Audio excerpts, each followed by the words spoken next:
What happens when America's toughest country icon walks straight into the most hostile table on daytime TV, and the host who's made a career out of tearing people down decides to humiliate her on live TV? It was supposed to be harmless, a warm intro, a few laughs, a quick promotion. But within minutes, one loaded question detonated a full-scale showdown that froze the studio. The studio turns into a battleground where pride, ego, and decades of buried grit explode on live TV. Who do you think would break first in a moment like that? Please watch until the end. It'll be worth every second of your time. Reba McEntire stepped onto the set with that familiar soft smile, the kind that made America love her for decades. But her eyes carried something sharper, something steady, something that said she'd been through storms far louder than a daytime talk show. Across the table, Joy Behar pulled one side of her mouth into that trademark half smirk, the kind she used whenever she'd already decided she was going to poke someone just to see how fast they'd burn. The studio was calm, polite, and routine as Reba took her seat. But Joy didn't ease into it. No small talk, no warm welcome. She went straight for the jugular. "So Reba," Joy said, tilting her head like she was being sweet, "you've been around forever. Does it bother you watching real talent get replaced by TikTok kids who barely know how to sing?" The energy in the room snapped. That question wasn't just rude, it was a shot at Reba's legacy, her generation, her entire career. Even Whoopi looked over with that wide-eyed, "You really said that?" expression. Reba didn't flinch. She didn't shift in her chair or tighten her jaw. Instead, she let out a soft little chuckle, the kind that warned everybody she wasn't going to play the victim in anybody's narrative, not today. "Honey," she said, leaning just slightly forward, "if you think popularity replaces talent, you've never tried to earn either." It wasn't loud. It wasn't dramatic. It was clean and sharp. Joy froze for half a second, just long enough for everyone to catch it. Then she forced a laugh, one that sounded more like she swallowed something wrong. "Relax," she said, waving her hand as if she hadn't just disrespected a 40-year career on live TV. "It's just a question." But the temperature in the room had already changed. Joy probably didn't expect Reba to walk through so confidently. The tension didn't explode yet, but it tightened around the conversation like a fuse-catching flame. Joy leaned in, elbows on the desk, her smile tightening into something sharper. She wasn't backing off. She was doubling down. "Maybe you're just bitter the world moved on without you," she said, her voice cutting through the air like she'd been waiting to drop that line all morning. It wasn't playful. It wasn't curious. It was a direct hit aimed at 40 years of Reba's work, sweat, reinvention, and grit. For a split second, even the other host froze. But Reba didn't blink. Her voice came out calm, too calm, like someone who already had the next 3 moves figured out. "And maybe your ratings drop," she said, "because the world moved on without you first." The words landed so cleanly that the silence afterward felt physical. Joy's smirk faltered. Just a flicker, barely a second, but it was enough. Across the table, Reba stayed perfectly still, eyes steady, not crowing, not gloating, just holding her position with the kind of confidence that doesn't need volume to be loud. But Joy wasn't done. Even more intense. Losing ground made her sharper, not quieter. She flipped through her cards like she was choosing a weapon, then looked up with a smile that didn't reach her eyes. "Well, Reba," she said, almost sing-song, "at least you recovered from that little slip of yours. Remember the awards show? The fall that went viral for all the wrong reasons? The jab was cheap. Bringing up a past mistake was one thing. Dragging it out to embarrass her was something else. It was personal, petty, and Joy delivered it with the pride of someone who thought she'd finally found a soft spot." Reba didn't lean back. She didn't bristle. She didn't even look surprised. Instead, she gave a small, emotionless smile. She said quietly, "And the last time you went viral was for yelling at a guest. Some legacies age better." The lines sliced through the air cleanly. Joy's cheeks flushed red in an instant. Anger, embarrassment, pride all tangled together. She opened her mouth to fire back, but she hadn't recovered from the hit she'd just taken. Joy muttered something under her breath. Too low for the microphones, but not low enough for Reba to miss. "Queen of country, queen of contradictions." It wasn't a question. It was an insult slipped through clenched teeth. Reba's expression didn't change, but her posture did. Slowly, deliberately, she stood up. Not with anger, not with theatrics, just a calm, controlled rise that carried more weight than shouting ever could. Alyssa froze mid-note. Sunny's hand stopped halfway to her cup. Whoopi's eyebrows shot up as if someone had dropped a match onto a dry field. Joy swallowed hard, trying to pull her face back into something that looked like control. She forced a laugh. Thin, shaky, the kind people use when they know they messed up but refuse to admit it. "Oh, come on, Reba," she said, waving her hand like everything was fine. "Don't take it personally." But her hand betrayed her. It trembled. Not much, but enough for everyone at the table to see it. Reba didn't react right away. She just stood there, steady as a stone, watching Joy pretend nothing had happened.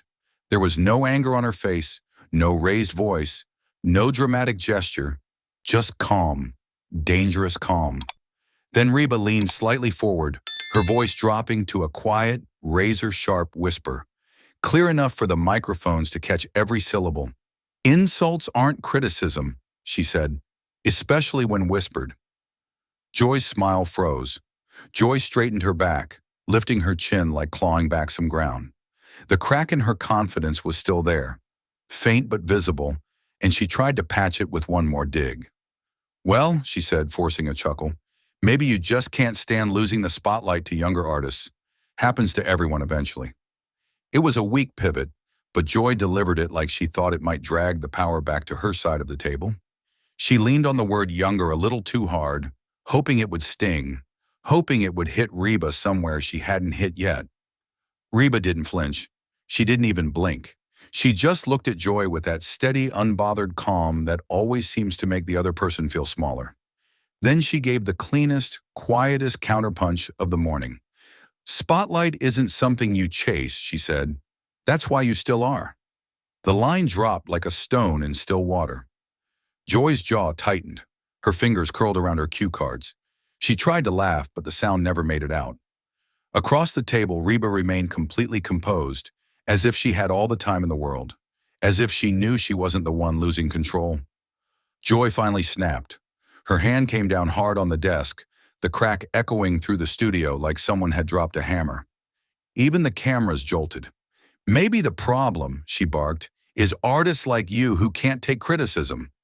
A wave of gas rolled across the room, sharp, loud, involuntary. None of it was playful anymore. Joy wasn't poking, she was swinging. Reba didn't rush. She didn't jolt. She didn't even blink at the outburst. Instead, she rose from her chair slowly, calmly, like someone who wasn't intimidated by noise, only interested in truth. And then she spoke, each line delivered with the precision of a blade. "That isn't criticism," she said. "That's arrogance in makeup." Joy's mouth fell open, words halfway formed and already useless. Reba stepped a little closer, her voice still low but sharper than any shout. "You dress cruelty as candor, and call it honesty when it stings someone else." Joy's face went stiff. For the first time, she wasn't smirking, wasn't hiding behind jokes, wasn't ready with a snappy comeback. She stood there, red-faced and cornered, scrambling to find something, anything, to fire back. But Reba wasn't done. She leaned just slightly forward, not threatening, not dramatic, just undeniable. "You don't fear losing relevance, Joy," she said softly. "You fear being seen." The words didn't land like an insult. They landed like truth, heavy, unshakable truth. Joy opened her mouth again, but nothing came out. Not a joke, not a jab, not even a breath that sounded confident. She just stood there, silent, stunned, exposed. Joy wasn't ready to give up, not even when every line she'd thrown all morning had been turned back on her. She lifted her chin, forcing her voice steady even though her pride was already cracked. "You think you own struggle," she said sharply, "just because you sing about pain?" It was her final swing, and it came out more desperate than strong. Reba didn't flinch. Not this time, not ever. Her expression stayed calm, almost quiet, but her voice carried a weight that hit harder than anything Joy had said since the interview began. "I bled quietly," she said, You bleed publicly for attention.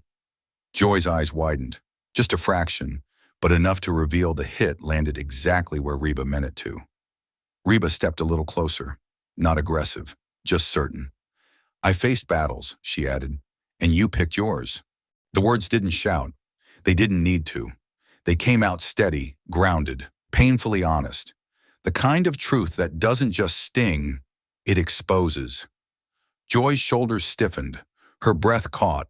She tried, really tried, to force out another comeback. A joke, a jab, anything, but nothing came.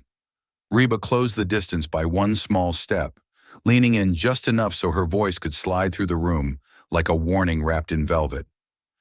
"Don't ever call me princess again," she whispered. "Crowns are earned, not shouted from a desk." Joy froze completely. No smirk, no smile, no retort. She stood there stunned, like someone who suddenly realized the ground she'd been standing on all morning wasn't solid anymore. And for the first time in years, Joy Behar, one of the sharpest tongues in daytime TV, was left with nothing. This was her home turf, her table, her arena. But today, she wasn't the one in control.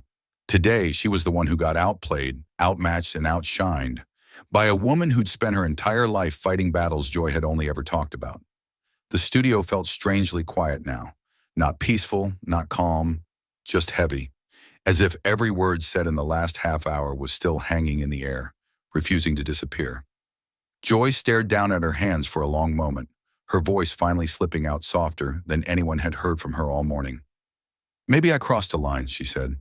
There was no sarcasm, no edge, no smirk, just a quiet, fragile truth. Reba didn't gloat. She didn't smile. She didn't lean back like someone who'd won something. She simply looked at Joy with the same steady calm she'd carried from the moment she walked onto the set. "Maybe you drew it first," she replied. The words weren't cruel. They weren't meant to cut. They were honest, plain, unpolished, unavoidable. At that moment, there were no winners, no losers, just two people standing in the aftermath of something that had gone too far for both of them. Reba reached up and adjusted her microphone, the small click echoing louder than it should have in the tense room. When she spoke, her tone was even, not triumphant, not angry, just true. "Respect isn't demanded," she said. "It's demonstrated." Joy tried to smile, the way she always did to wrap up a messy segment, but the smile never formed fully. It cracked halfway, thin and shaky, like she knew the bruise from this moment would last longer than the cameras rolling. The director didn't cue anything. No upbeat transition, no cheerful music. The camera slowly zoomed out, pulling both women into the same frame. Reba sitting steady and composed, Joy holding herself together with the last bit of professionalism she had left. They weren't enemies. They weren't friends. They were two forces who collided too hard to walk away unchanged. No one in the studio said a word. No one dared, because everyone knew they had just witnessed something rare. Truth spoken without filters, pride cracking on live TV, and two women who had pushed each other to the edge and stood there with nothing left to hide. No one would forget this moment. Not the crew, not the audience, not the millions who would watch it again and again, and definitely not the two women who lived it. After everything you just witnessed, who was right? Did Joy finally meet someone who wouldn't let her bulldoze her way through another interview? Or did Reba hit harder than she should have? Drop your thoughts in the comments. I'm reading every one of them. And if you want more explosive showdowns like this, don't forget to like, subscribe, and hit the bell so you never miss the next clash.